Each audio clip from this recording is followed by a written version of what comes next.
de nuestra vida, mirar superficialmente, pero todo lo que resta muchas veces no lo vemos porque vamos trabajando por encimita nada más.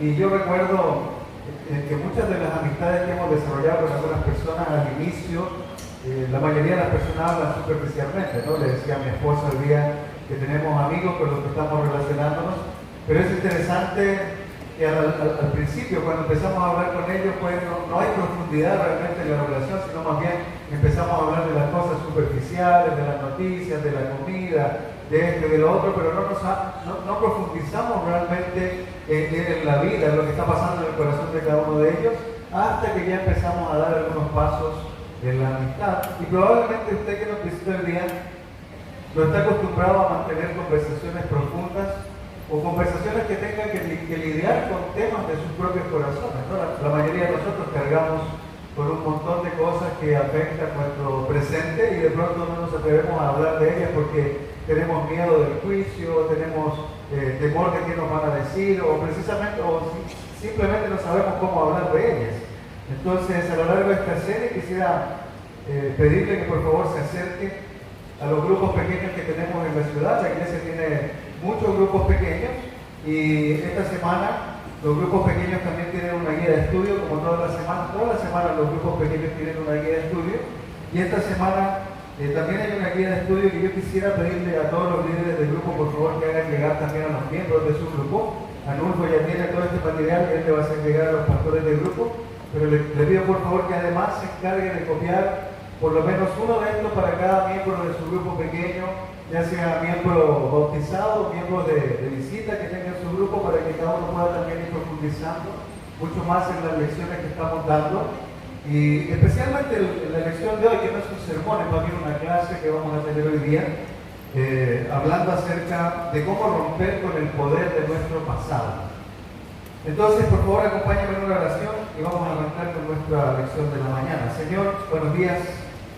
Queremos agradecer por tu misericordia, por tu compasión, Padre, por todo lo que tú das a diario por nosotros también. Y quiero pedir, Padre, especialmente por la lección de esta mañana. Por favor, ayúdanos para que tu Espíritu Santo nos guíe y para que por medio del Espíritu Santo también, Padre, podamos aprender más de tu palabra y ella nos ayude, Señor, a ir descubriendo también en nosotros mismos las cosas que debemos tratar para que tú te vayas mostrando cada vez más y más y más en nosotros. Y ese viejo yo, ese viejo nosotros, Padre, vaya muriendo definitivamente y tú, Padre, te muestres en nuestras vidas. Gracias, Señor, te amamos. Ponemos en tu mano el servicio acá arriba, a los niños también, por favor, protégenos, cuida a nuestros amigos y cuida a los que están enfermos para que pronto estén mejor y podamos tenerlos también con nosotros acá en la iglesia. Gracias, Dios, te amamos, te oramos todo en el nombre de Jesús. Amén.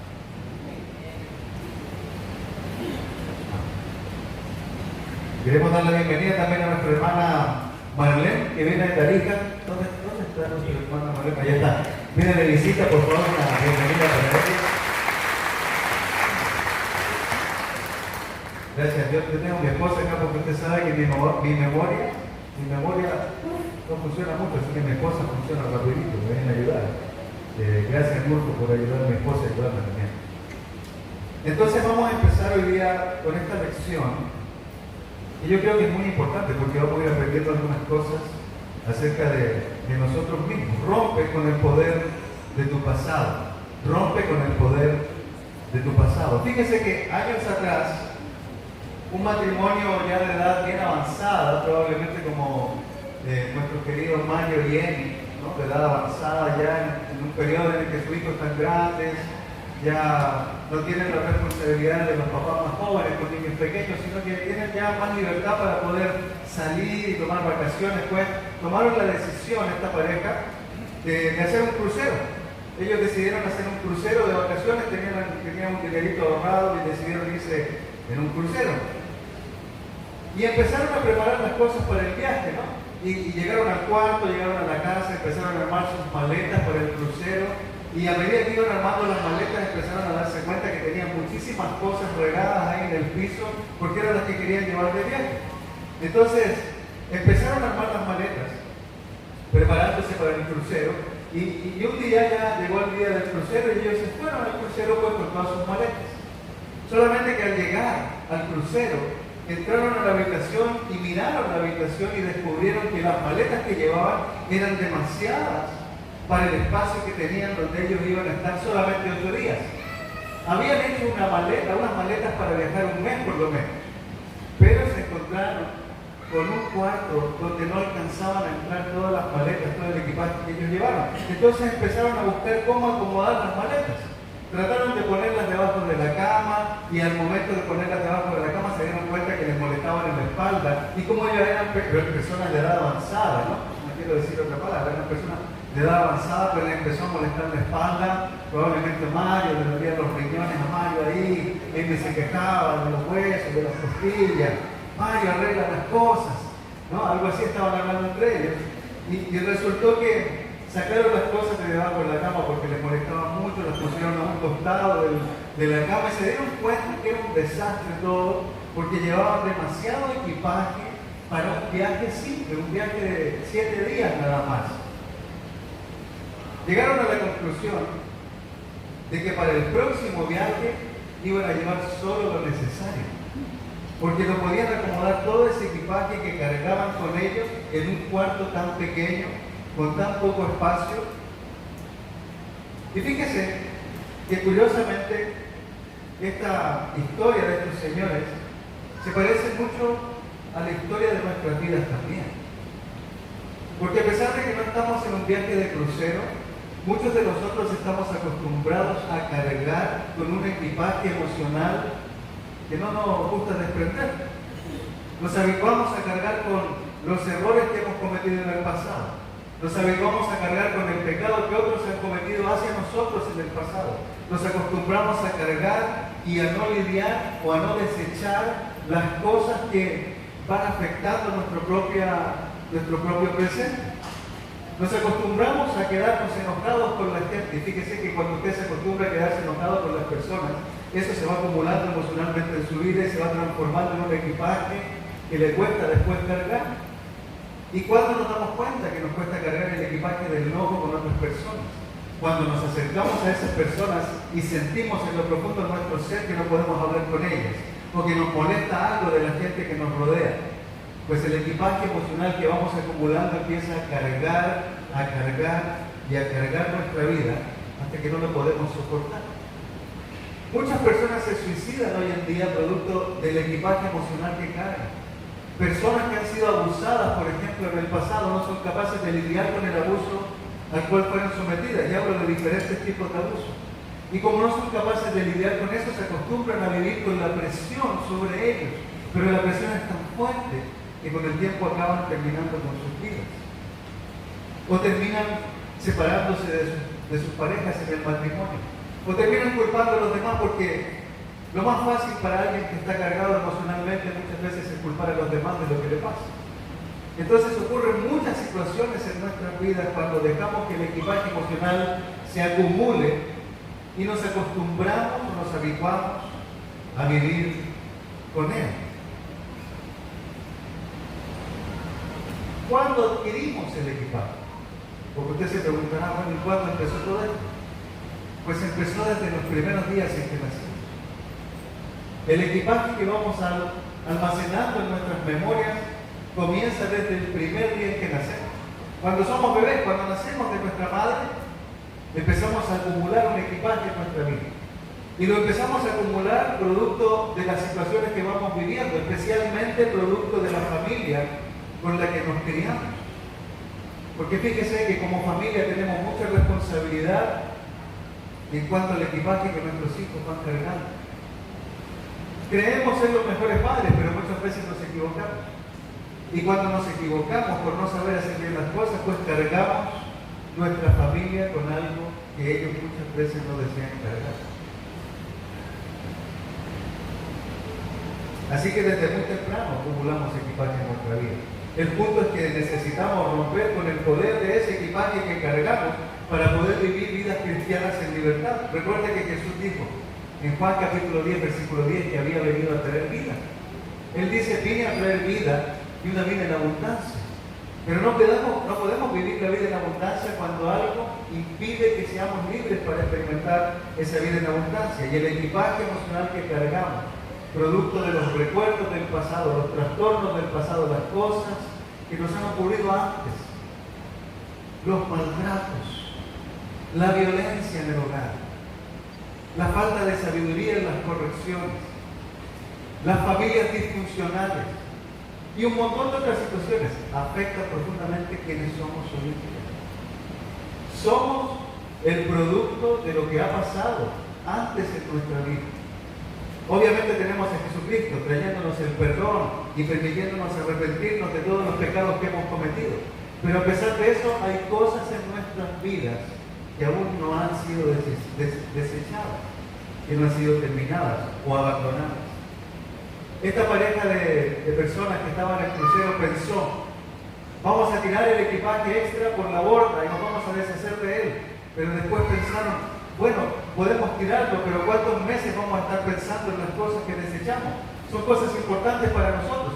Y algunos de nosotros cargamos con un equipaje que no queremos tirar por la borda. No nos queremos deshacer de algunas cosas porque nos da cierta seguridad. Es interesante. El equipaje emocional muchas veces da cierta seguridad al ser humano, aun cuando sean cosas negativas que le han ocurrido. Pero se ha acostumbrado a vivir de esa manera. Sin embargo, la Escritura nos dice algo muy importante. Si usted me acompaña, por favor, en Isaías capítulo 43, vamos a ir al Antiguo Testamento.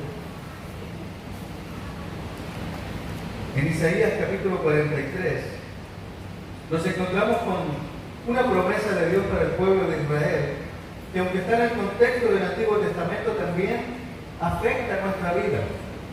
Y podemos tomar los principios y las promesas también para nosotros. En la pantalla tengo puesta una versión de la Biblia que es un poco más actualizada, la palabra de Dios para todos. Quisiera leer de la versión que está en la pantalla y además compartir de la nueva versión internacional. Pues dice así: no recuerden lo que pasó antes, ni piensen en el pasado. Fíjense, voy a hacer algo nuevo. Eso es lo que está pasando ahora. ¿No se dan cuenta? Haré un camino en el desierto y ríos en tierra desolada. Los animales salvajes me respetarán, los chacales y las lechuzas, porque yo daré agua en el desierto y haré ríos en tierra desolada, para que beba mi pueblo elegido. Y la versión internacional nos dice así: olviden las cosas de antaño. Ya no vivan en el pasado. Voy a hacer algo nuevo. Ya está sucediendo. ¿No se dan cuenta? ¿Saben? Mientras estudiaba este pasaje en la semana, me puse a pensar principalmente en esta pregunta que Dios hace al pueblo de Israel y que también nos hace a nosotros en el momento en que nos encontramos. Él dice: ¿no se dan cuenta? Y antes está hablando: olviden las cosas de antaño. Dejen de pensar en lo que ocurrió antes. Ya no pongan su mirada en las cosas que ocurrieron antes. Dejen atrás todo esto. Ya no vivan en el pasado. Pero después dice: voy a hacer algo nuevo. Dios está sumamente animado porque expresa ánimo ahí. Dice: voy a hacer algo nuevo. Pero después pregunta: ¿acaso no te das cuenta? ¿Acaso no te das cuenta que algo nuevo estoy haciendo en tu vida? ¿Acaso no te das cuenta de que están sucediendo bendiciones en tu vida, de que alrededor tuyo algo increíblemente maravilloso está ocurriendo? ¿Acaso no puedes ver todo lo que estoy haciendo? Y empieza a llamar la atención. Dice: los animales salvajes me respetarán. Estoy abriendo un camino en el desierto. Donde no había camino, estoy abriendo camino. Y ríos en lugares desolados. Donde no había agua, ahora hay agua. Me honran los animales salvajes. Esos que no honraban al Señor, ahora le honran. Y Él dice: algo increíble está ocurriendo. ¿Acaso no te puedes dar cuenta? ¿Y por qué no nos damos cuenta? Pues no nos damos cuenta porque seguimos pensando en las cosas de ayer. Seguimos pensando en lo que ocurrió antes. Seguimos viviendo en las cosas que nos ocurrieron antes. Seguimos viviendo en el pasado. Antes era así, antes era mejor. Yo pasé esto, yo sufrí esto. Él me hizo esto, ella me hizo lo otro. Seguimos anclados en el pasado.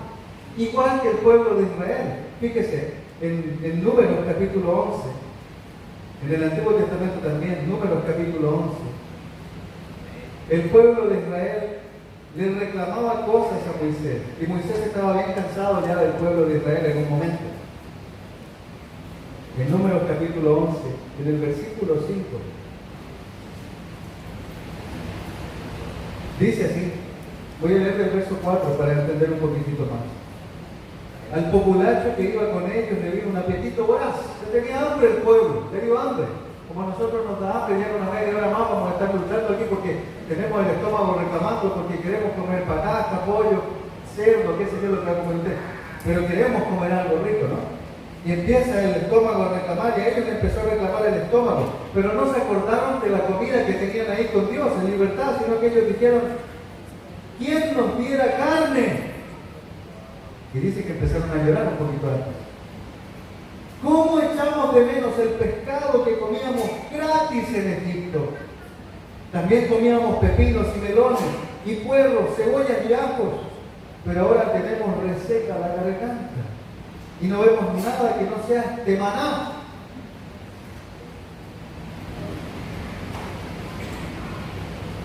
El pueblo estaba recordando lo que gratis tenía antes, pero no se acordaban que eso gratis no era gratis realmente. Porque estaban esclavos en Egipto, ellos estaban pensando, antes teníamos la comida gratis, antes teníamos pescado, comíamos gratis en Egipto, ¿a costa de qué? A costa de ser esclavos. Y Dios les dice, ¿acaso no se dan cuenta? Y ellos dicen, estamos cansados de comer este maná que nos manda Dios del cielo. Queremos pescado, ese que viene de la tierra, no queremos comida del cielo, ya no, estamos hartados de eso. Y Dios les dice, olviden las cosas del antes. Ya no son los que eran antes, ya no viven donde vivían antes, ahora son libres, pero siguen viviendo y pensando como esclavos. Y muchos de nosotros, queridos hermanos, no podemos ver lo que Dios está haciendo en nuestro presente, porque el pasado nos sigue teniendo presos. Seguimos viviendo muchas veces en las situaciones en las que vivíamos antes, y no nos podemos liberar, porque no somos capaces de enfrentar nuestra realidad. Le reclamamos a Dios, Señor, antes las cosas eran así, antes me sentía acá, y tenía esto y lo otro, pero no nos dábamos cuenta que antes vivíamos sin Dios. Muchos de nosotros vivíamos sin Dios antes también. No teníamos a Dios en nuestra vida, no teníamos el Espíritu Santo, no teníamos la iglesia, no teníamos las amistades. Teníamos toda la carga del mundo en nuestra vida. El pecado sobre nosotros, porque ni siquiera habíamos sido perdonados de eso. Pero muchos prefieren vivir en el pasado y cargar con las cosas que daño le hacen. Relaciones matrimoniales que siguen luchando con las mismas cosas que luchaban hace 10 años atrás, porque no han sido capaces de enfrentar sus propios errores, o de perdonar, de perdonarse, de arrepentirse, de cambiar, de buscar a Dios y entender que sin Dios no podemos reparar nuestras vidas destruidas. Todos nosotros estamos rotos, hermanos, sin Dios. Todos nosotros estamos destruidos sin Dios. Hemos hecho pedazos nuestra vida y le hemos hecho pedazos la vida a otros también, producto de nuestras acciones. Pero a veces nos cuesta reconocer. Pero delante de Dios Él nos dice, olviden las cosas antañas. Claro, Señor, para ti será fácil, pero para mí no lo es. No, nunca Dios ha dicho que es fácil olvidar. No es fácil olvidar. No es fácil perdonar. No es fácil dejar pasar por alto una ofensa. ¿Y saben cómo lo sabemos? Porque para Dios tampoco fue fácil. Arnulfo compartía en la Santa Cena acerca del sacrificio de Jesús. No fue fácil entregar a Jesús a una cruz donde fue sacrificado, golpeado, maltratado a causa de todas nuestras maldades, porque tú y yo fuimos responsables de que Él fuera a la cruz. Es tan bonito pensar para algunos, es tan lindo lo que hizo Jesús. A veces hablamos acerca del sacrificio de Jesús con algunas personas. No, es tan lindo lo que hizo. ¿Qué lindo tiene ese sacrificio?, me pregunto yo. Qué lindo, qué belleza ve usted en la cruz de Cristo. ¿Acaso ve alguna belleza? La sangre corriendo por el cuerpo de Él. ¿Es lindo ver eso? Si usted cree que es lindo, entonces realmente usted tiene un problema mental, mi amigo. Debe estar enfermo, porque pensar que la cruz es algo bonito, o simplemente lo ve de una manera superficial, no es tan bonito el sacrificio. Claro, no, Él murió por todos nosotros. Y lo vemos tan superficialmente. Pero realmente costó. Yo me he puesto a pensar, ¿sería capaz de entregar a mi hijo para que muriera por usted? Pues no, no lo haría. Yo jamás entregaría a mi hijo a morir por alguno de ustedes. Ni siquiera lo entregaría a morir por mí. Ahora puede pensar, wow, qué egoísta este hombre, ¿no? ¿Cómo es posible? ¿Pero acaso usted lo haría? ¿Usted entregaría a su hijo por él? ¿Usted entregaría a su hijo Pablito por él? No, ¿verdad? Entonces somos todos unos egoístas en este salón, porque no entregamos a nuestro hijo por otro. Pero Dios lo hizo, entonces costó. Costó. Olvidar costó. Y dice las Escrituras que Dios se olvidó de nuestros pecados, se olvidó de esas cosas malas que hicimos. Si Él olvidó, ¿por qué nosotros no podemos olvidar? Pues porque necesitamos a Dios para tratar las áreas más profundas de nuestra vida y avanzar en el proceso, avanzar en el camino. Una de las cosas que probablemente más cuesta perdonar en las relaciones es la decepción o el quebranto de la confianza. Cuando alguien rompe la confianza con nosotros, pues es tremendamente difícil perdonar. Pero con Dios se puede. Y una vez que usted perdona, realmente se libera. Una vez que usted trata lo que ha ocurrido en su vida en el pasado, realmente se libera. Antes de hacerlo, pues no vive libre, sigue esclavo en Egipto. Sigue viviendo atrás. Aunque ya se haya hecho cristiano, algunos dicen, pero ya soy cristiano, Dios me perdonó los pecados. Pero hay una diferencia entre que Dios nos perdone los pecados y las consecuencias que nuestro pecado o el pecado de otros ha generado sobre nosotros, porque Dios sí perdona nuestros pecados. Si usted se arrepintió y se bautizó, Dios perdonó sus pecados y es una nueva criatura, es alguien completamente nuevo. Pero las consecuencias de nuestras faltas dejan huella en los demás. Así que si usted golpeó a su esposa y ahora es cristiano, las consecuencias de los golpes que le dio a su esposa están en el corazón de ella todavía. A usted probablemente como hombre machista no le importa nada de eso, ya se siente perdonado por Dios. Quizás su esposa ya le dijo, te perdono, ya olvidémoslo, pero en el corazón de esa mujer el abuso sigue estando presente. Pues usted como esposa ha sido malvada con su esposo antes de ser cristiano y ha maltratado a su esposo. Pues su esposo sigue con la herida en el corazón, aunque le dijo que lo perdonara. La herida, la consecuencia es terrible, a menos que se trate. Si usted fue violado, abusado, maltratado, las consecuencias de ese pecado de otro sobre usted, aún están ahí. Aún están ahí. Y probablemente están cargando y atrapando su vida en este presente en el cual vive. Y de vez en cuando siente que algo anda mal, pero no sabe por qué. De vez en cuando siente que las emociones empiezan a alborotarse en su corazón y no sabe por qué. O a veces siente un enojo tremendo, una ira tremenda, ganas de golpear al mundo entero y no sabe por qué. Pues precisamente es porque dentro de su corazón, en lo profundo de su mente, hay áreas que no han sido tratadas por el Señor y están escondidas. Los hombres le llamamos cajitas que almacenan recuerdos, porque los hombres tenemos la mente diferente al de las mujeres, ¿no? Usted sabe, en otra oportunidad vamos a hablar, pero el hombre, según los estudiosos, tiene algo así como cajitas. Tiene montones de cajitas en la cabeza. Por eso es que podemos conectarnos con una cosa y desconectarnos inmediatamente de esa misma cosa y empezar a hacer otra. En cambio, la mujer no tiene cajita, tiene conexiones neuronales, andan así para todos lados. Por eso es que pueden hacer montones de cosas a la vez, sin distraerse. Mi esposa puede comer chicle y caminar a la vez, yo no. No lo puedo hacer. Puedo enseñarle a uno de mis hijos a la vez, no a los dos a la vez. Mi esposa no. Puede estar enseñándole a los dos, hablando conmigo, incluso lavando la ropa. ¿Cómo lo hace? Pues Dios le dio ese don a la mujer. Al hombre le dio otro. No es uno mejor que el otro. Tampoco es para entrar en discusión. Pero el hombre tiene la capacidad de tomar los problemas y meterlos en una caja y guardarlo y esconderlo hasta que se hace viejo de los problemas. Empieza a cargarse y anda agachado emocionalmente porque no sabe qué le pasa. La mayoría de los hombres no sabemos lo que nos pasa. Y eso perturba culpa a las mujeres, porque las mujeres saben todo lo que les pasa, pero el hombre no. Entonces el hombre está cabizbajo y la mujer le pregunta, ¿qué te pasa? No sé. ¿Pero cómo no sabes? Es que no sé. Pero algo te pasa. Y empiezan los conflictos. Es que tú no me quieres decir nada de lo que te pasa, pero es que no sé.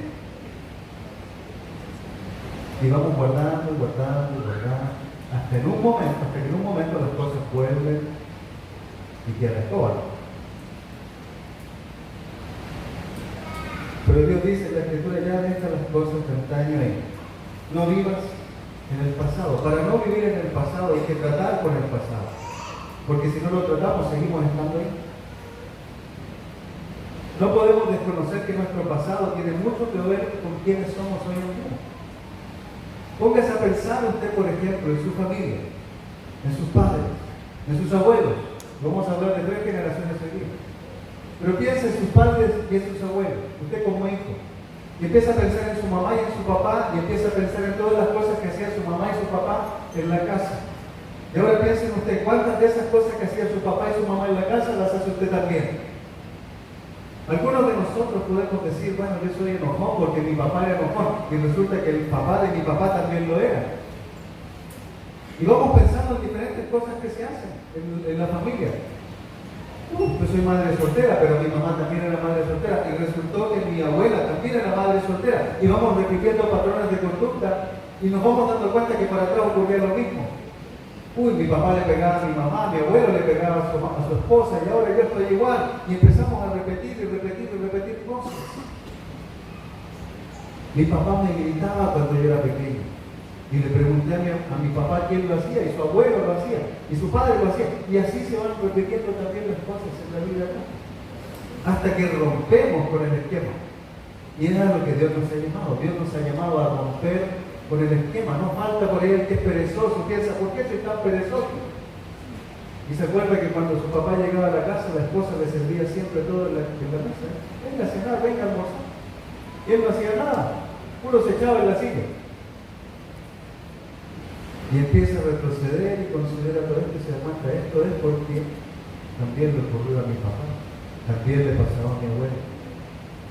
Mi papá maltrataba psicológicamente a mi madre. La maltrataba psicológicamente, era un maltratador psicológico. Investigando mi historia familiar, mi abuelo era de la misma forma, maltrataba psicológicamente a mi abuela, solo que él le pegaba a mi abuela. Y fíjese usted que tengo patrones de conducta que vienen de ahí. Gracias a Dios que los he ido tratando, porque si no, imagínense cómo estaría mi familia, completamente destruida, a causa del pecado de mi padre y del pecado del suyo.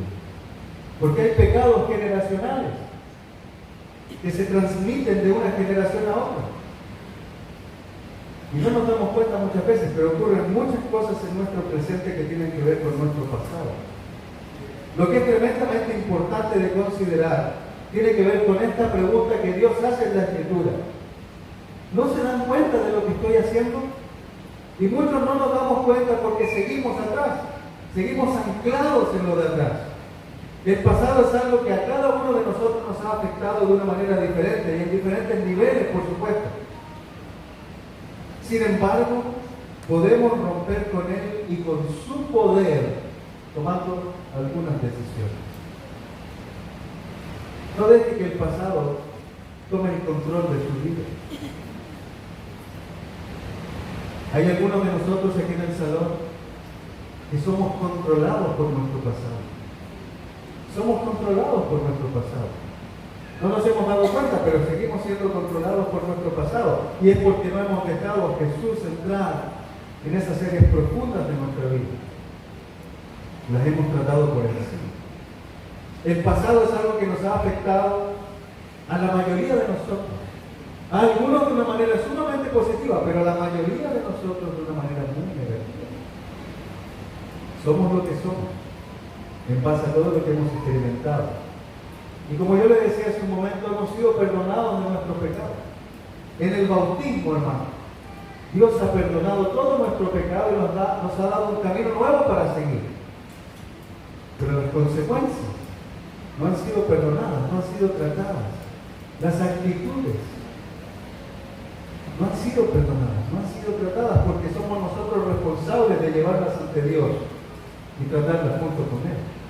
La semana pasada yo les decía que era importante que buscara amigos que edifiquen. Y los líderes del grupo y cada miembro de la iglesia ya tiene la lección acerca de cómo es un líder que edifica. Si usted es un miembro nuevo de la iglesia, si usted está invitado, primera vez que viene a la iglesia, por favor, pídale al líder de su grupo que le pase el material para que vaya entendiendo quién es un amigo que edifica. Si quiere enterarse, por favor, hable con ellos. Líderes del grupo, por favor, provean a los hermanos de la iglesia todo el material que se les está dando durante cada lección. Si nuestros padres eran amorosos con nosotros y veíamos en ellos un matrimonio bien consolidado, pues nos criamos con esa idea del matrimonio. A diferencia de ellos, hay quienes no han tenido un buen matrimonio, más bien han vivido separados, o no hemos visto padres amorosos en nuestras vidas. Nos acostumbramos a que el divorcio es algo normal. Nos acostumbramos a que los padres no se casen. Y hoy en día muchos se acostumbran a que las parejas simplemente convivan, entonces los hijos se crían con esa idea. Hablaba con una persona hace una semana atrás y me decía, es que yo no creo en el matrimonio. Y el otro sí, pero yo no creo. ¿Y por qué no creen muchos en el matrimonio? Pues porque han visto el resultado de familias destruidas a causa de sus malos matrimonios. El problema no está en el matrimonio es de Dios. El problema está en las personas que somos negligentes para buscar a Dios y construir matrimonios de acuerdo a su voluntad. Empezamos a construir matrimonios de acuerdo a nuestra idea. Le creemos al mundo en vez de creer a Dios. Es que no es necesario casarse. Está pasado de moda. Cuando decimos está pasado de moda el matrimonio, cuando decimos no es necesario casarse, cuando decimos no creo en el matrimonio, pues no creemos en Dios. Porque es Dios el que lo creó. Rechazamos fuertemente un mandamiento de Dios para la pareja. Y como la rechazamos, pues Dios también rechaza nuestras vidas porque nos hacemos a un lado de Él. Pero ¿cómo es eso, dice usted? Si Dios nos ama a todos, si Dios nos da a todos por igual, pero ama a sus hijos y cuida a sus hijos y bendice a sus hijos de una manera diferente a como bendice al resto de las personas. Es más, si usted analiza las Escrituras en el Antiguo Testamento, hay muchas declaraciones acerca de que Dios odia al pecador. Detesta al pecador. Así que es muy importante para nosotros reconocer que el pasado tiene una gran influencia sobre nosotros, aún en nuestra manera de pensar y de ver las cosas, en la crianza de los hijos, en los vicios. Soy alcohólico porque mi papá era alcohólico. Es tu decisión ser alcohólico. Ya dejemos de culpar a los demás de las cosas que pasan en nuestra vida. También hay personas que acostumbran a relacionarse con hombres o mujeres que son abusadores. Usted probablemente ha conocido muchas veces a muchas personas. Mujeres que se acostumbran a relacionarse con hombres a los que les gusta golpear a las mujeres. Y uno les dice, pero ¿cómo es posible que te dejen golpear? Es que lo voy a dejar, dice. Y vuelven nuevamente con él. Yo conozco el caso de una mujer. Probablemente 5 veces ha vuelto con él. 5 veces. Y uno piensa, ¿cómo esta mujer puede volver con él si la golpea, la maltrata, ni siquiera se quiere casar con ella? Pero está acostumbrada, probablemente en su pasado su mamá vivió lo mismo, su abuela vivió lo mismo y toda la familia se acostumbró a hacerlo. Entonces cargamos con muchas consecuencias de los pecados de nuestros padres y de nuestros antepasados. Pero no lo sabemos, porque no analizamos nuestra historia. ¿Por qué soy como soy? ¿Por qué hago lo que hago? Son 2 preguntas que debiéramos hacernos continuamente. ¿Por qué soy como soy? ¿Por qué hago lo que hago? El arrepentimiento nos lleva a reconocer nuestras faltas delante de Dios y de las personas, y también nos abre la puerta para el perdón de nuestros pecados en el bautismo. Pero ¿qué hay de nuestra conducta? ¿Por qué seguimos comportándonos muchas veces tal y como nos comportábamos antes de ser bautizados? Y hay casos en la iglesia, uno empieza a decir, pero ya que se bautizó, lleva 15 años en la fe y sigue haciendo lo mismo que antes. ¿Qué ocurrió? No es lo que ocurrió, es lo que no ha ocurrido. Y es ahí donde debemos trabajar. El arrepentimiento nos ayuda a cambiar todas estas cosas, pero debemos trabajar en ellas. Entonces es muy importante ir considerando todo esto. Quiero ir rápido para mostrarle un ejemplo, para que vea que bíblicamente los patrones de conducta y los pecados generacionales afectaron aún a esos héroes en nuestra fe. Peter Escacero, un escritor y predicador que habla acerca de la salud emocional, dice: nuestra familia es el grupo más poderoso e influyente que ha incidido en lo que hoy somos. Así que piense en su familia. ¿Quién es usted? Tiene mucho que ver con su familia o con las influencias. Si no ha tenido papás, ha tenido tutores, piense en esa influencia. O en las personas más importantes de su vida. A veces nuestros padres no son los más importantes por diferentes razones. A veces no vemos buenos matrimonios y buscamos buenos ejemplos en otras familias. Entonces esas familias que han sido nuestros ejemplos, pues son lo más influyente en nuestro actual vivir. En Hebreos 12, versículo 10, la Escritura nos dice: nuestros padres aquí en la tierra nos corregían durante esta corta vida, según lo que les parecía más conveniente. Pero Dios nos corrige para nuestro verdadero provecho, para hacernos santos como Él. Hemos cometido errores los padres. Los padres siempre cometemos errores. No somos perfectos, no somos Dios. No sabemos cómo criar un hijo realmente, aunque creemos que sabemos hacerlo. Y al corregir, pues a veces metemos la pata también. Y la Biblia dice: los padres corregían en esta corta vida según lo que les parecía correcto hacer. No debemos culpar a nuestros padres por la mala crianza que nos han dado realmente, porque es lo que sabían hacer, aunque también podrían haber buscado ayuda. Pero ahora nosotros que estamos aquí en la iglesia somos quienes podemos aprender cómo hacer correctamente las cosas. Por eso tenemos ancianos y tenemos pastores de grupo que permiten y nos ayudan también a criar mejor nuestros hijos y a tener mejores matrimonios. Norman Wright, un doctor, un psicólogo cristiano, nos dice esto que aparece aquí en la pantalla. Su meta es descubrir cómo se relaciona su pasado con su presente. Sus reacciones en el trabajo, con su cónyuge o frente a sus amigos pueden estar basadas en actitudes y métodos aprendidos en la niñez. Así que así como nos comportamos, puede ser que lo aprendimos de antes. Vaya mirando a nuestros hijos. Vaya mirándolos. Pase un rato mirando a nuestros hijos y los hijos de todos los miembros de la iglesia. Y a medida que los va mirando, vaya comparándolos con cómo somos nosotros también y los miembros de la iglesia. Probablemente a Carlitos va a encontrar que se parece mucho a Carlos. Va a encontrar a él. Va a mirar a Juan José y va a empezar a mirar a su hijo. Mira, esto es de Juan José. Va a mirar a mi hijo y va a decir: oye, esto es lo que hace Cristo también. Va a mirar sus gestos, va a mirar sus reacciones y se va a dar cuenta de que hay mucho mío en mi hijo y en mi hija, y de mi esposa también hacia los niños. Pero no se enfoque solo en eso, piensen usted ahora. Piensen cómo sus padres le afectaron y quién es usted ahora. Vamos a analizar rápidamente 3 generaciones a partir de Abraham.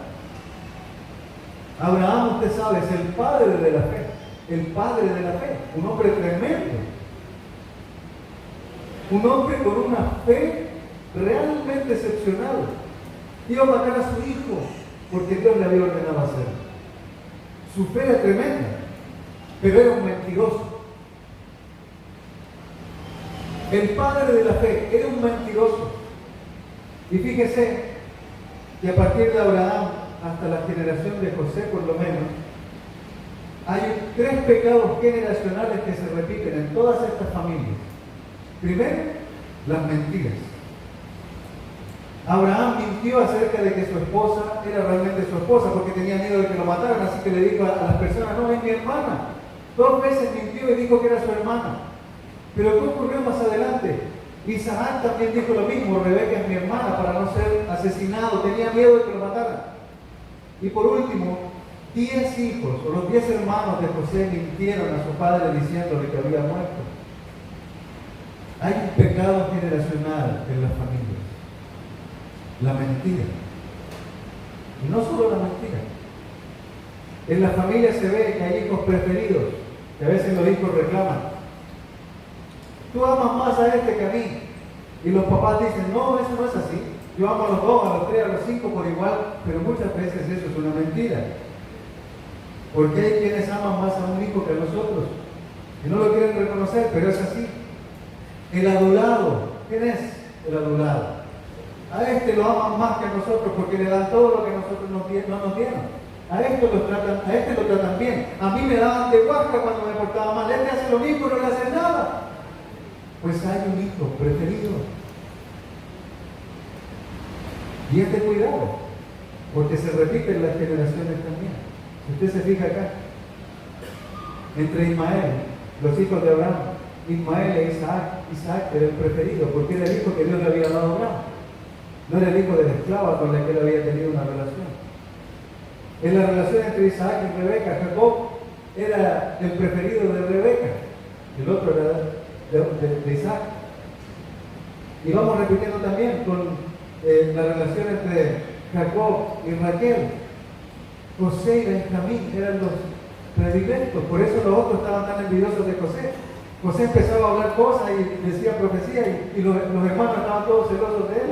Hasta una túnica especial tenía José. Y los otros veían eso.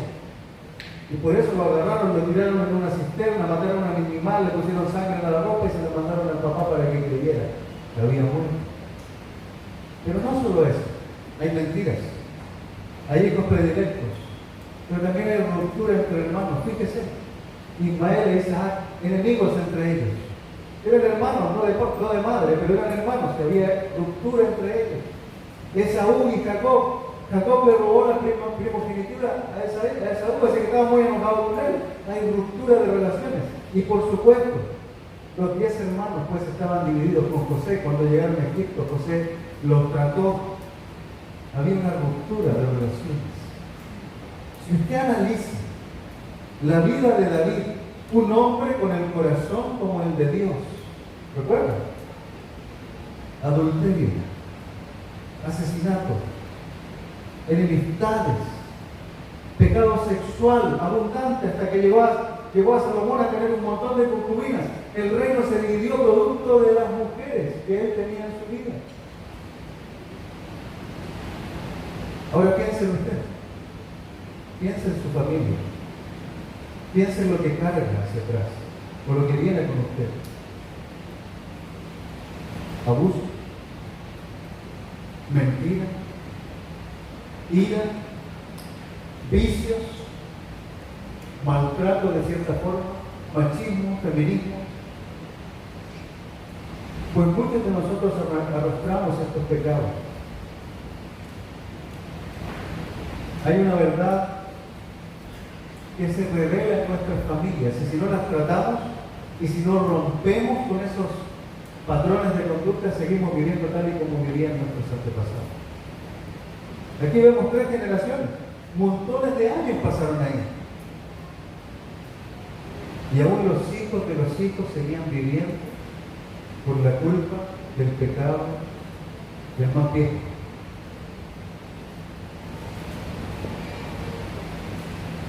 Haga el ejercicio de escribir en una hoja a su familia.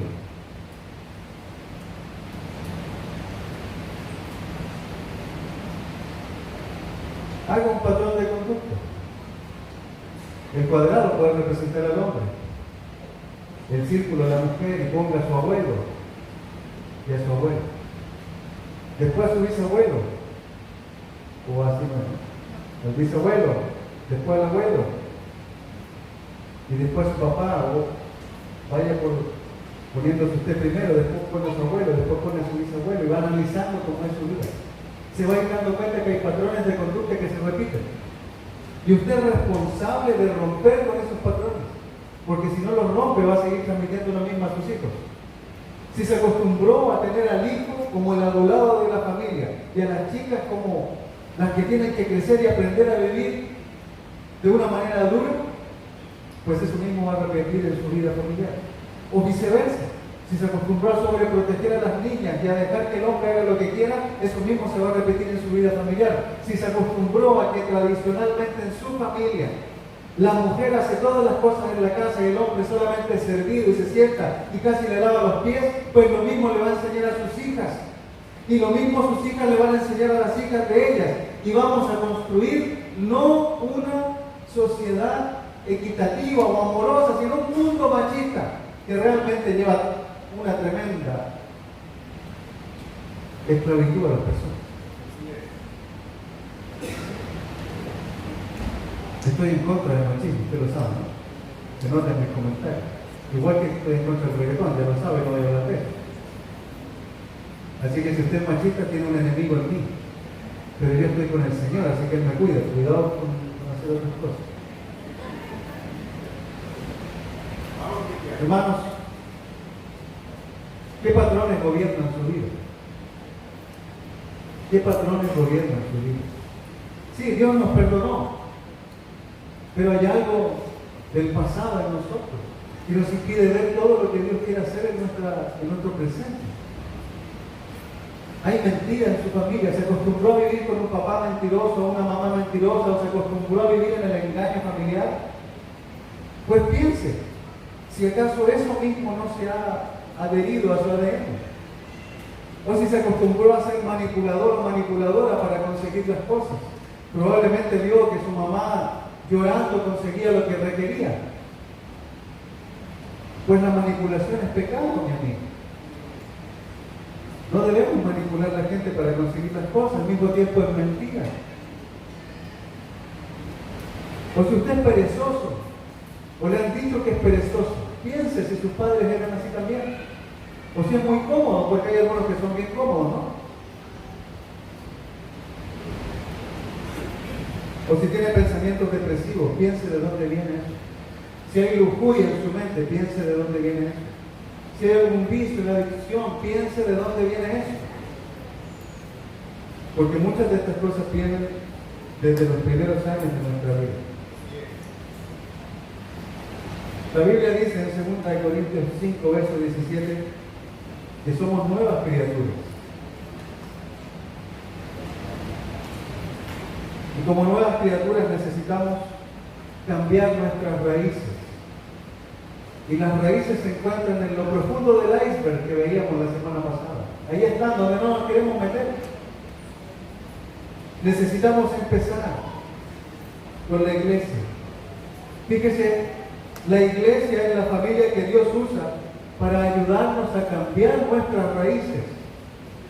Dios usa la familia para cambiar nuestras raíces. Porque en la iglesia es donde están nuestras relaciones más cercanas, donde están las personas que pueden tratar nuestras vidas, nuestros corazones, que no nos van a dejar a la deriva, que van a estar insistiendo para que estemos junto al Señor. En la iglesia está el discipulado, ese hombre o esa mujer a la que no queremos ver muchas veces porque nos va a decir lo que no queremos escuchar, porque nos va a tratar cuando no queremos ser tratados, porque nos va a abrir la Biblia y nos va a mostrar lo que Dios piensa acerca de nuestro actuar. La misma Biblia nos dice, como el hierro se afila con hierro, así un amigo se afila con su amigo. Usted y yo necesitamos la iglesia. Si usted nos visita, por ejemplo, por primera vez, si usted está mirando a través de las redes sociales, usted necesita la iglesia. La familia. No una reunión dominical, en una reunión dominical no hacemos nada, aprendemos algunas cosas, pero probablemente de aquí al churrasco que le está esperando en la casa se olvidó todo. Pero la iglesia, la relación entre hermanos, entre un hermano y otro hermano, entre 2, 3 hermanos con los que hablamos, entre nuestro grupo pequeño, por eso insistimos tanto en que forme parte de un grupo pequeño. No es por hostigarle, no es por molestarle, es que si no está en un grupo pequeño está solo. Está solo. Y puede decir que anda bien, pero no anda bien, no se engañe. No se mienta usted misma, no se mienta. Solo usted no va a poder crecer en la fe. No es que yo soy como el apóstol Pablo, ni siquiera Pablo estaba solo. Ah, no, es que yo soy igual que Jesucristo. Ni siquiera Jesucristo estuvo solo y nosotros nos jactamos de que podemos estar solos en nuestra vida cristiana. Eso es mentira.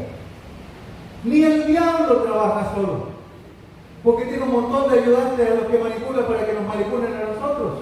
Entonces, si estas fuerzas poderosas, si ni el diablo puede trabajar solo, si ni Jesús estaba solo, si ni Pablo el gran apóstol estaba solo, ¿cómo nosotros podemos decir orgullosamente, no puedo hacer las cosas solo? Dios se opone al orgulloso, pero da gracia al humilde. Y en la iglesia, hermanos, tenemos toda la ayuda. El Nuevo Testamento está plagado de escrituras que se refieren a las relaciones unos a otros. Ámense, ayúdense, unos a otros. Eso no lo tenemos fuera. Lo tenemos en la iglesia. La iglesia es la familia que nos usa para ayudarnos a cambiar nuestras raíces. Y no tenga miedo de hablar con los hermanos. Abra su corazón. Ser adoptado por Dios no significa que nuestro pasado ha sido borrado. Hace unos meses atrás escuchábamos a una de nuestras hermanas hablar acerca de su vida anterior, de cómo los errores de otros sobre ella le habían ocasionado también problemas tan grandes, y confesaba acerca del abuso que había sido víctima. Y sabe, esa hermana dio un gran paso porque se atrevió a enfrentar la maldad de su vida anterior, lo que le había pasado, lo que no fue culpa suya, fue culpa de otros, porque muchas cosas son culpa de otros también. Pero el hecho de enfrentarlo le permitió empezar a anular todas esas cosas que habían ocurrido antes en su vida. El bautismo no borra nuestro pasado, borra nuestros pecados, pero a diario necesitamos ser transformados por el Espíritu Santo. Si usted no tiene el Espíritu Santo, pues no puede ser transformado. No puede ser cambiado de adentro hacia afuera, puede ser influenciado por el Espíritu Santo, pero el Espíritu Santo trabaja de adentro hacia afuera. En 2 Corintios 3, verso 18 nos dice que somos transformados mediante el Espíritu que vive en nosotros. Si usted no se ha bautizado, si usted no se ha arrepentido de sus pecados, pues no tiene el Espíritu Santo en sí mismo. Lo necesita. Porque sin el Espíritu no puede trabajar usted bien dentro. No puede ser cambiado de adentro afuera, sino que está siendo influenciado. Hay muchos de ustedes que están estudiando la Biblia hoy. Y es una alegría ver cómo Dios está influenciando sus vidas por medio del Espíritu Santo, por medio de la palabra, por medio de las relaciones. Pero aún falta algo urgente. Usted necesita arrepentirse y bautizarse para que reciba el Espíritu Santo. Sin Él no puede ser transformado. Y es urgente. Necesita eso. Todos entramos a la iglesia con muchas de nuestras partes rotas, huesos rotos, cabezas rotas, desnucados algunos. Pero Jesús está ahí para ayudarnos. Se compadece de nosotros porque nos ve agobiados y desamparados. Por eso necesitamos a Cristo actuando en nuestra vida, pero actuando en nuestra vida, no fuera de nuestra vida. Algunos de los que nos visitan hoy nos visitan hace mucho tiempo. Hay quienes vienen desde años, pero aún no toman la decisión de que Jesús sea el centro de sus vidas. Pues yo le animo hoy día a hacerlo, mi amigo. Ya no pierda más tiempo. Va a llegar el momento en que usted se va a encontrar con Jesús y Jesús no le va a mirar, lo va a desechar. Y usted va a pensar, pero Señor, en tu nombre hice tantas cosas. Apoyé al centro de mi bendición, di mi ofrenda. Pero ¿quién eres tú?, te va a decir. Jamás te conocí, malhechor. Aléjate de mí.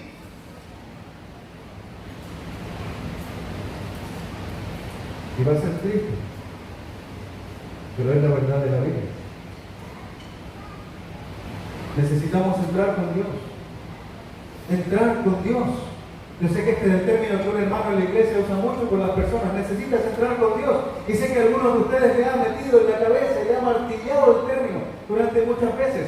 Y muchos de nosotros hemos hecho lo mismo. Le hemos martillado en la cabeza que debe arrepentirse y entrar con Dios. Pero usted no quiere. Pues no puede tratar su vida. No puede sanar sus heridas sin Jesús.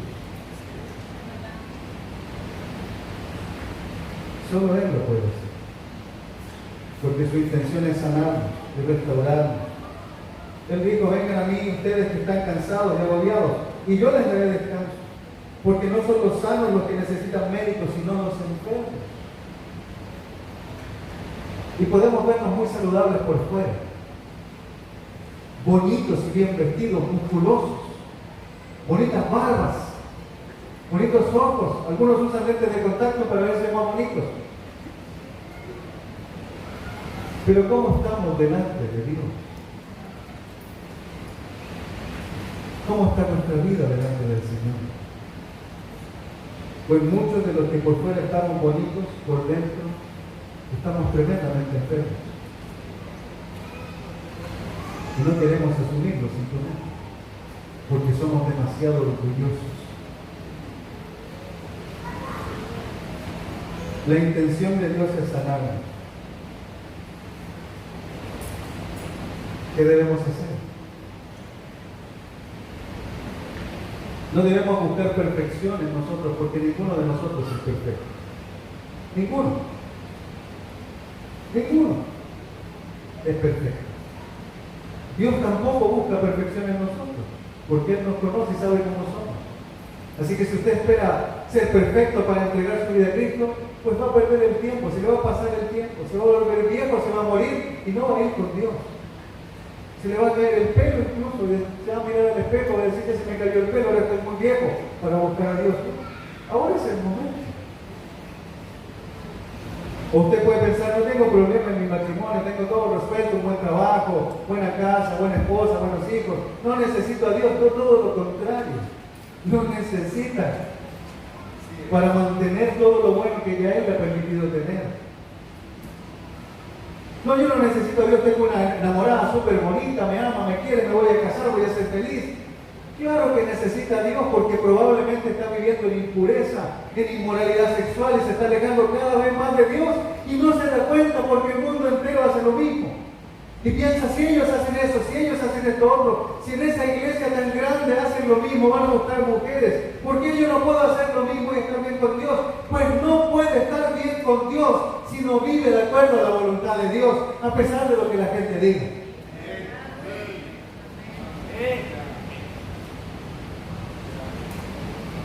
El mejor de nosotros es un desastre, dijo nuestro amigo Gordon Ferguson, que algunos conocen, un maestro de la iglesia. Y Dios conoce el desastre que hemos realizado con nuestra vida. Póngase a pensar, mi amigo, mi querida amiga, póngase a pensar. ¿Cómo está el desastre de su vida? Y las consecuencias que su desastre está generando en el otro. Y una vez que lo piense, reflexione. Dios nos ama profundamente, a pesar de las maldades que hemos cometido. Después que Adán y Eva pecaron, Dios siguió mostrándole su amor. Asesinó un animal para darles ropa cuando los expulsó del jardín del Edén. No los dejó desamparados y a partir de ese error siguió trabajando y trabajando y trabajando para que hoy día nosotros pudiéramos estar bien con Él por medio de Jesús. Así que es importante, mientras estemos en el proceso de enfrentar quienes somos delante de Dios, nunca olvidar que Dios está siempre con nosotros en el proceso. Hay una promesa en la Biblia que se repite muchísimas veces y dice: yo estaré contigo siempre. Yo voy a estar contigo, no temas, no te asustes, no tengas miedo, yo voy a estar. Hasta en Mateo 28, 18 al 20, al terminar la gran comisión, Jesús le dice a los discípulos y nos dice a nosotros: y yo estaré con ustedes siempre, hasta el fin del mundo. Y nosotros vamos a estar con Él siempre. La recuperación no es algo rápido, sino un proceso lento y muchas veces doloroso, pero al final nos trae vida en abundancia, libertad y una libertad de Dios. Querido hermano, amigo, no te olvides de esto. Dios no te ha llamado para machacar tu vida, para maltratarte, todo lo contrario. Te llamó y estás aquí precisamente hoy porque te ama y porque quiere que tu vida se restaure, tus relaciones se arreglen y tu futuro sea realmente esplendoroso. Que Dios te bendiga y que tengas una buena tarde. Muchas gracias por tu atención.